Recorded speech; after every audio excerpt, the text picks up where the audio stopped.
कुछ मेरे 60-65 खाली कंप्लेंट्स अभी जो है टोकन आए, उसमें से 4 से 5 कंप्लेंट जो है वो 7-Eleven कंपनी के थे और अभी 200-250 तो अभी और भी बाकी है।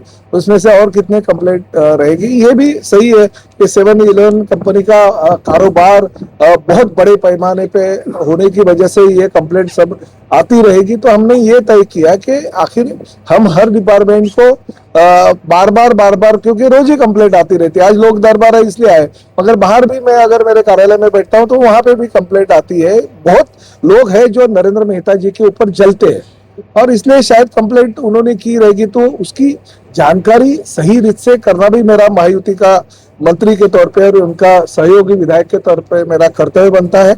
इसलिए मैंने एक समिति हम निर्माण कर रहे हैं जिसमें रिटायर्ड 4 से 5 ऑफिसर हम लेंगे और वो फॉलो अप करेंगे। अगर अन्याय हुआ है, पर्यावरण का अगर ह्रास हो रहा है तो पर्यावरण खाते से कंप्लेंट जो है वो फॉलो अप करेंगे। कलेक्टर ऑफिस से अगर कुछ हो गया तो कलेक्टर ऑफिस में फॉलो अप करेंगे। यूएलसी डिपार्टमेंट है या बाकी इनकम टैक्स डिपार्टमेंट है, अगर महसूल का खाते का कोई अगर चीजें, हाँ, महसूल जो है डुबाने की कोशिश कर रहा है कोई भी, तो उसके लिए कोशिश करेंगे। राज्य शासन के माध्यम से अगर कुछ तकलीफें हो रही है तो उसके लिए कोशिश करेंगे। हमारे अगर कॉर्पोरेशन के एडीटीपी या कमिश्नर साहब के माध्यम से अगर कुछ उनको जानकारी नहीं देते हुए अगर कुछ गलत काम हुआ रहेगा तो उनको फॉलो अप करेंगे और लोगों को न्याय देने की कोशिश करेंगे। तो जल्दी ही ये महीने भर, क्योंकि रिटायर्ड ऑफिसर ढूंढना पड़ेगा मेरे को, तो क्योंकि कॉर्पोरेशन के सब रिटायर्ड ऑफिसर तो उनकी ही कंपनी में है, तो उनसे बड़े ऑफिसर मुझे लेने पड़ेंगे क्योंकि दिमाग देने वाले वो लोग भी हैं।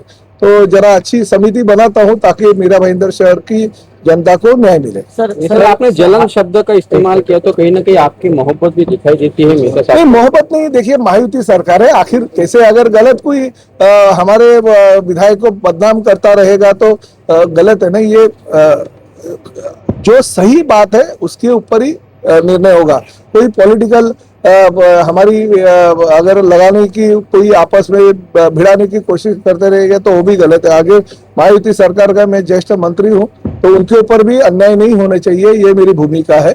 और आपको तो पता है कि इतने सालों से मैं काम कर रहा हूँ, मगर प्रताप सरनाईक के ऊपर अभी तक एक एनसी नहीं आई, एक कंप्लेंट नहीं है, मगर उनके बेचारे के ऊपर खाली पुकट 20-25 कंप्लेंट दाखिल किए, तो ये भी गलत है ना, ये नहीं होना चाहिए। तो इसके ऊपर ये समिति बिठाई नहीं हो तो मुझे ही रिपोर्ट करेंगे ना। मैं अभी मेरे ऑफिस में वो मैं उनको बिठाने वाला हूँ ताकि जानकार लोग रहे। गलत तरीके की कंप्लेंट है वो हमारे पास आनी नहीं चाहिए, तो इसलिए मैंने कहा कि उनके ऊपर जलने वाले भी लोग हैं ना, तो जलन की वजह से हमारे पास लोग आने नहीं। भाई प्रताप सरनाईक हर इंसान को न्याय देने की 100% कोशिश करेगा। जरूरत पड़ेगी तो हम राज्य के मुख्यमंत्री जी को भी इसकी जो कंप्लेंट है वो कंप्लेंट लेके जाएंगे, उसकी कॉपी उनको भी दे देंगे और उनके माध्यम से ही आगे का काम करेंगे।